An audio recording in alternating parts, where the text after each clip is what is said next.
Chapter 16, Summer Part 2, or A Great Birthday Present.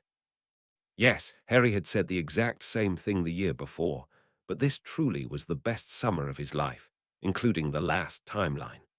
Remus moved in with them, giving the kids the possibility to stay more often at the manor, now that Dan and Emma were mostly back to working. It was all going very well. The Grangers had no issue with Remus being a werewolf, and since he had stayed at the manor before as a friend of James over the summer, Fleamont had insisted on installing a chamber for the transformations. Combine that with Severus brewing the wolfsbane at Harry's expense. The boy insisted on that. There was objectively speaking nothing to worry about at all. Together, the trio focused on extending the kids' knowledge of combat and elemental spells, not that they told Dan and Emma, though. Yes, sure, they did quite the amount of theoretical studies, but mainly the practical applications. They even went that far and studied the biggest elemental spells like Finfa or their counterparts in water and wind magics. Even Remus hadn't known the wind one. It had been mostly forgotten, but was written down in an ancient grimoire. The tornado spell, like Harry called it, created basically what you would expect from a spell called that, a tornado. At the beginning, they tried to manipulate the air into the right movements, which took an awful amount of power. And after 3 days of trying, Harry was the first one to do it, though it was hardly bigger than his hand. From then on, he slowly increased the size, after a week managing to create one as tall as him. Remus had to admit, Harry had so freaking much magical energy in his core, it was terrifying. And the things he could do with it, teaching them was so much fun, especially because nothing seemed to be able to stop them. They managed everything and didn't back down at all. Remus smiled. If he wouldn't have lycanthropy then, he would already have applied for a job at Hogwarts. Dada Professor Remus John Lupin. That did sound right. The wizard wasn't the only one thinking about the Dada position at the moment. Albus Dumbledore was too. He had just finished an interview with someone claiming to be an experienced wizard in that field, and since there was no one else with enough competence applying, he gave him the job. Gilderoy Lockhart, as a teacher, wouldn't be that bad publicity-wise too. He was after all a famous author, even though Dumbledore hadn't read one single book by him, to be honest. Still, he would be a great addition to the staff. To be honest, Dumbledore was the only one who believed that. Since he hadn't kept it a secret that Lockhart had applied for a job here, all the teachers knew about it. Most of them didn't really care, but thought that someone acting like the biggest celebrity in the world would be bad for the mood within the staff. And then there were Severus and Minnie, both of whom knew that Lockhart was a fraud. They couldn't let that happen, and so they started looking through his novels, independently of course. Otherwise, Dumbledore would be very surprised. It didn't take either of them long to discover all the flaws and inconsistencies in Lockhart's stories. Sometimes things just didn't make any sense at all, how he defeated some creature, for example. But what was way more obvious were the mistakes when it came to dates and places. For more than 2/3 of his novels to be entirely accurate, he would have to be in 2 or even 3 different places at the same time, often enough even on different continents. In a few of the stories, the setting didn't make any sense at all. For that to be an accurate description, it must have happened decades back, in one instance at least a century, and not within the last few years. One novel in particular stood out to Minnie, since she knew the witch who had actually lived through that adventure. And so did Albus. No, you can't hire that fraud. I won't accept it, and Severus has already said the same. He and I had come to the same conclusion. The only thing Lockhart can do properly is a memory charm well, and maybe writing, though I loathe his style. Albus shook his head. Why was Minerva against the young Gilderoy? Minerva, please. I know he was not the easiest student, but we all heard of his successes. Have you ever read one of his books? When the headmaster shook his head, Minerva cited and basically threw him the giant file on his desk. There you go. All his claims. First of all, some don't even make sense. We both know that werewolves are not weaker under sunlight, for example. The dates and locations are totally conflicting, and some must have happened decades back, so that the description of the countries and their people would be accurate. And look at that. We both know who achieved that, and it wasn't Lockhart. Albus looked through Minerva's very thorough research, realizing she was correct. Oh my, you are right. That one story was one of Galatia's favorites. She told us that at least twice per term. That was what Minnie had realized too. The former Dada Professor Galatea Merrythought had often told them about this adventure and had published a book about it too. That little. For a second Dumbledore nearly started to lose it, but then took a breath and calmed. Those two. I know the wizards of those two, though I would have to look through my correspondence for their names. One is an African wizard who suddenly couldn't remember a story he had told me about in a previous letter. The other one is an Australian who is now suffering from a strong case of Alzheimer's. Or so I thought. So you'll fire him? I think I will. We could employ him to show the world what a fraud he is. But with all the evidence, I could simply write an article for the Prophet and the International Wizarding Post. Or even better, you do that. I'll try to find the names of the two wizards, and then I'll give them to you. But please wait until we have someone new for the job. With that, he made clear that the conversation was over, despite the fact that Minnie still had a matter to discuss. Well, Dumbledore didn't seem to be in a too chatty mood, so she decided that she'd try again the next day. Then she would get what she wanted. Harry's birthday was coming up, and Remus Lupin was happier than he had ever been. The boy, yes, he knew that mentally he was already a grown-up, and often behaved like that, was fantastic. A combination of Lily and James, so similar to both of them, brilliant, ambitious, and kind. And he had been given the chance to take part in his life, despite being gone the past decade, despite being a werewolf. And once they had Padfoot back, Remus smiled. On the morning of Harry's birthday, they were staying at the manor again. Since the kids just liked to be around, Remus Hermione stormed into his room at a time where it was still dark outside and basically hopped onto his bed, waking Harry. It was truly hilarious to see how he wordlessly summoned his wand and looked around, panicking, while Hermione burst out laughing and hugged the now smiling boy, wishing him a happy birthday. Since his room was only a few doors down the corridor and his hearing was exceptionally great, he got up too and walked up to Harry's room. There he waited, standing in the doorframe and looking at the joyful kids. It took them some time to realize that he was standing there, but once they did, Harry walked up to him, receiving another big hug. After breakfast, Harry started to open all his presents, beginning with Dan and Emma's. They had gifted him an album with pictures from the past summer and Christmas, showing their little family. Aside from being a very nice memorandum, it was also a declaration that he'd always be a part of their family. Both Minnie and Severus had arrived shortly after breakfast to join their celebrations. From the potions professor, he got an advanced set of toolkits for potions, all of them very beautiful. The casing had property of the half-blood prince imprinted, a nickname Harry to Severus, surprise, recognized. He had bought it for his newt year, but after finishing his mastery, he had gotten one by his master, so he hadn't used this one in years. Harry, who was this time around really good with potions, thanked Severus and stated that he was looking forward to using it. That in turn led to the offer that the potions professor could teach them how to brew wolfsbane over the summer, which they both wanted to do. Then it was Remus' turn. He had never been a man of wealth, and so, despite having gotten the money from James, his present was something of emotional value. To him, that always meant the most, other than James and Sirius, both wealthy kids even back then. They never hesitated to gift something expensive, but did value his more personal presence above all else.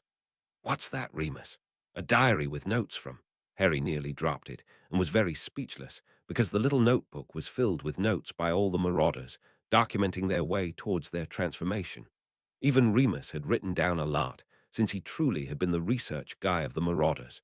Seeing James' handwriting nearly made Harry cry. Yes, he was in possession of many of his father's things, diaries and notebooks included, but somehow that present just felt like more.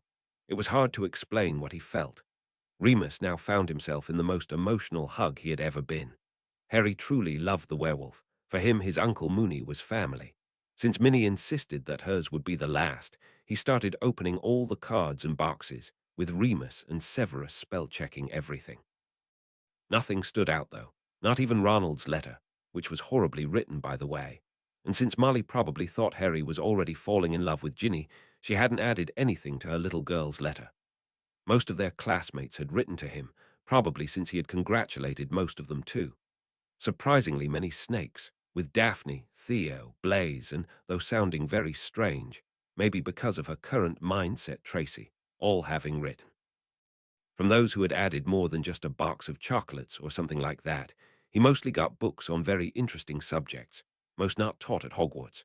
Seemed like both Daphne and Neville had conversed about that, as they had both sent him tomes on basic alchemy, different ones, but from the same author, which kind of gave away that they had been in contact.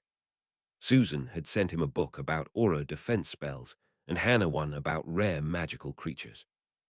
To him and Myone, it did seem kind of funny that he now got all those presents Myone would have gotten if she had had any other close friends at school last time.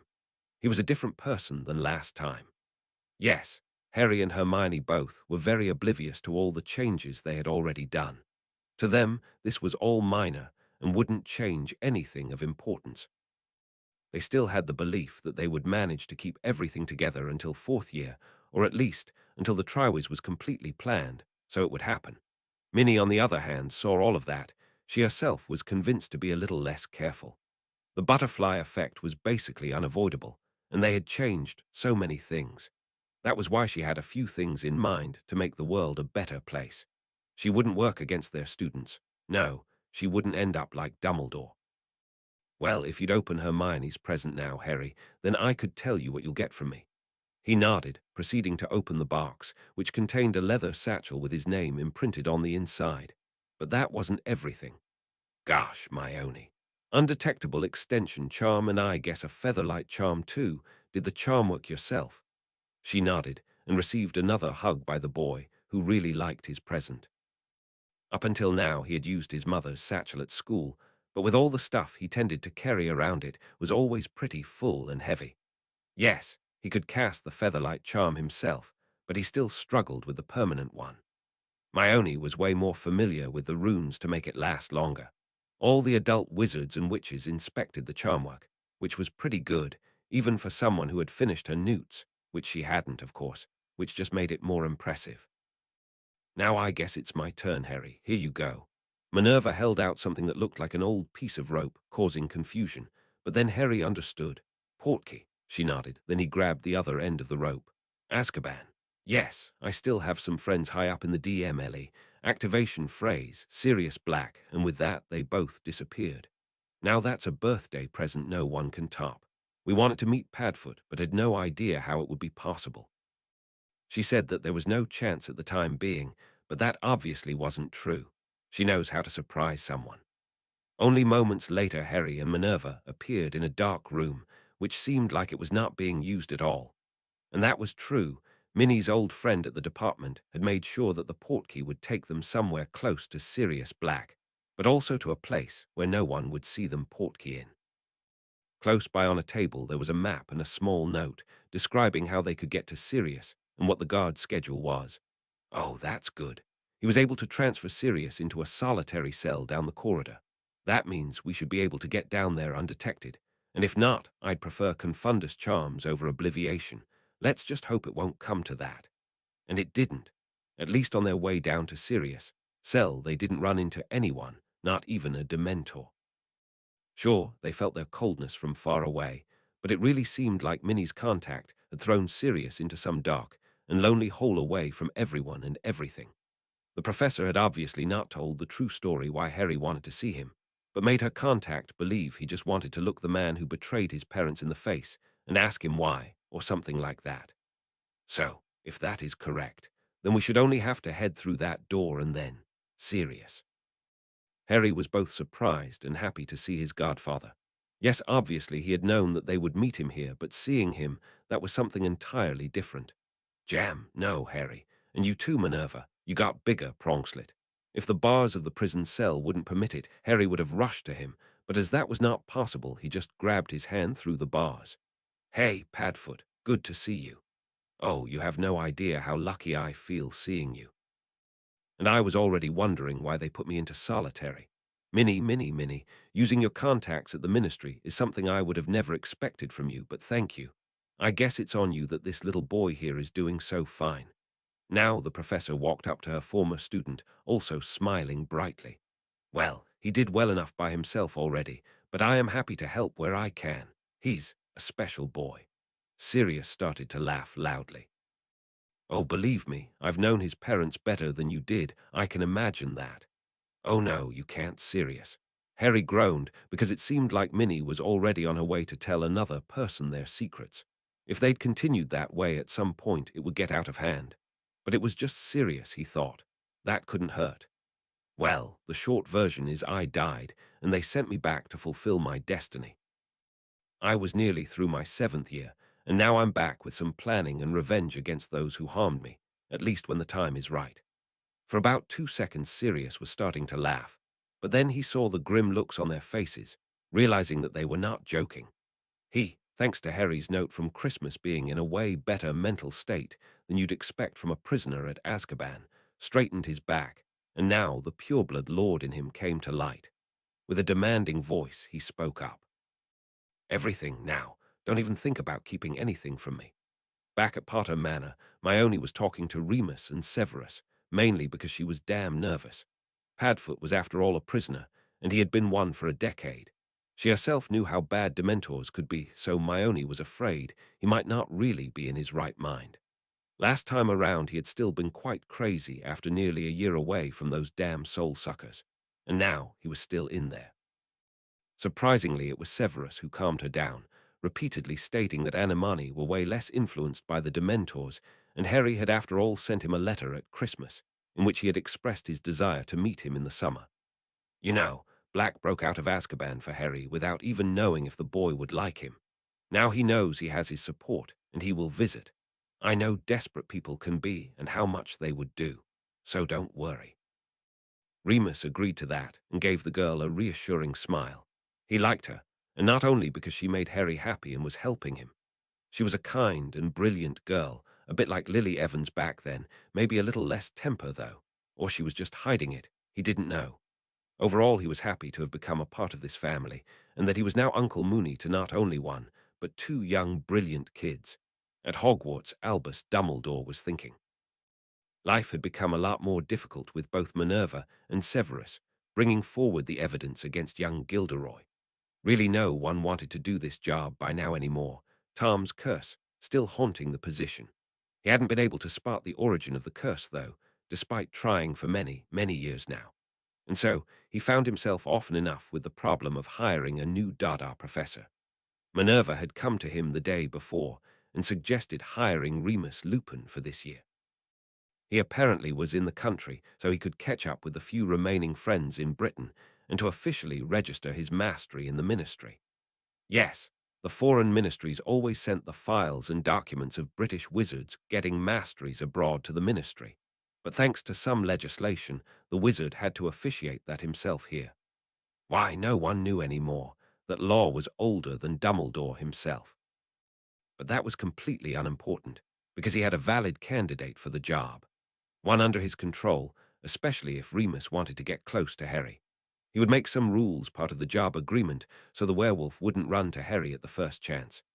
Yes, he was no pureblood and might not know all about lordships and noble and most ancient houses, but the chance of him realizing that Harry hadn't taken the heir ring or even opened the wills was not small. That meant he had to pressure him into keeping his distance from the boy if he would ever want to teach or get to know Harry. And if all went south, there still was the curse. Chances were high that after that year Remus Lupin wouldn't be an issue for him anymore. After all, it didn't seem like that bad an idea. Around 3 hours after Harry and Minnie had left Potter Manor via Portkey, they came back, both exhausted. Remus, the defense master that he was, handed both of them a big chunk of chocolate, which somehow felt like a déjà vu to 3rd year. Sirius was more upset than I've ever seen him before. We filled him in, and yes, Myone, the whole story. Believe me, now I know why blacks are known to be terrifying. I'd rather face a crazy Bella than an upset Sirius. Severus found that statement somehow funny, asking Harry if he had any idea what he was talking about. Oh, believe me, Bella was the one killing us last time around, and before that, in our 5th year at the battle at the ministry, she threw Sirius through the veil. I had that bitch laughing at me for failing to make my Cruciatus cause her any pain. What a... He turned around, now realizing that the wards had triggered a few seconds back. but since it had been a as friendly declared person, he had missed the notification. With his wand raised, he turned around to the flue, where a woman with short grey hair was standing, appearing to be very shocked. Damn it, seriously. Everything's getting out of hand slowly. Madame Bones, may I ask what you are doing at my property without invitation? The woman, who had been to school with Severus and Remus, only having her grey hair thanks to an evil curse she had caught as an aura, was still a bit confused, as she had heard the entirety of Harry's statement. Mr. Potter, Lord Potter, that much should be obvious. No, Myone, she already heard all I said about dying in a previous life. It's pretty pointless to try denying, and I doubt that you could obliviate Amelia Bones. Besides, I won't let her pass through the wards without a vow of secrecy. Harry then made his rings, all of them visible, and held his hand out to Madame Bones. She was very taken aback by that revelation. Then she tried to start talking again. Apologies, Lord Potter. If I had known that it was you I'd be following, I would have announced myself beforehand. I assume it was one of my men you know from your time at the department that created the portkey, Lady McGonagall. He tried hiding the paperwork, but I found it by accident. I went to Azkaban and used a spell to trace the destination of the portkey. I was pretty sure I'd still get in here, but expected it to be more or less vacant. My guess would have been another Death Eater spy close to the Potters, since he or she could enter. And you came alone. Surely that's not aura procedure. Oh no, but I wanted to keep it to myself until I had more information, not knowing who had created the portkey. And besides, I'm probably the only aura who is declared as a friend by the Potter wards, and breaking them would be an impossibility. I wanted to do some scouting, but since its lord has returned, the wards are back to full power and killed my disillusionment. Yes, stupid, I know, but I was afraid I still had spies. After all the explaining was over, Harry sighed and turned to Myone. I already told Sirius everything today. Now it's your turn. And don't look so unhappy, telling Madame Bones will help us with the dossier against Dummels and Marley Weasley. You still think damage control can be evaded? I don't, and this is just ideal for that. Now it was Myone's turn to sigh and tell a rather long story after demanding a vow of secrecy. This is outrageous. You know, if there wouldn't be the vow, I'd be legally obliged to arrest Dumbledore and Marley Weasley on the spot. But your plan is both good and necessary. How about we do that? Then she used some elaborate spell on the dossier to duplicate it and charmed the two now existing ones to synchronize so she'd see it whenever Minnie added anything. It actually was very brilliant. Harry could see how she had gotten the top spot in the DMLE. The only thing that really hurts me is that Siri is still in Azkaban. I can live with postponing the punishment for Dumbledore and Weasley if it helps us fight. What did you say his name was? Tom Riddle. But Sirius in Azkaban. I might find a reason to question him and tell him I'm on board with everything. That might even be a good idea so we can free him on the spot. Whenever you follow your crazy plan, I'll arrest Dumbledore and Mrs. Weasley immediately, and we charge them with you making your titles common knowledge, then acquit Sirius in the same session of the Wisengamot. Now I really understand why Susan was so impressed by you. Okay, Myone had to admit, Amelia Bones was a brilliant woman. Maybe it hadn't been that stupid an idea to make their story known to a few more people. Now there was only one thing missing. Here, those I've created. Let me just duplicate it once more for you, Madame Bones. It's a small pendant that will heat up when either Harry or I initiate plan damage control. Here you go. Harry or I just have to say the words while pointing a wand at it. Once that happens, you all know what your job is. But let's hope we'll manage to keep everything the way it's supposed to be. To be honest, Myone was the only one who truly believed that they'd managed to not blow the timeline up. Even Harry started to have his doubts. But at least they would be prepared. After Amelia had left again, Minerva pulled Remus aside to tell him that she had gotten a letter from Dumbledore, asking her to offer him the position as Dada Professor. Really, Minerva? Are you serious about that? My answer is yes, sure. Tell the old man that I'll come to see him for the details. And Minnie. You're really willing to risk the timeline with that. Apparently I'm only supposed to get that position a year later. Oh, come on, be rational. I'm expecting things to go sideways pretty soon, all those changes with Severus, and you alone could do the trick. I've seen the memories from the last timeline, and it's already so different. No chance all of that is going to work out.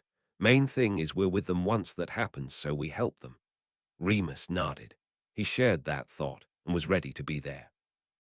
Let's just hope that they wouldn't be too upset about him taking the position. He hoped that they wouldn't find out before school starts, because then they couldn't openly confront him. Oh damn, now he had to plan 7 years' worth of lessons. That was going to be fun.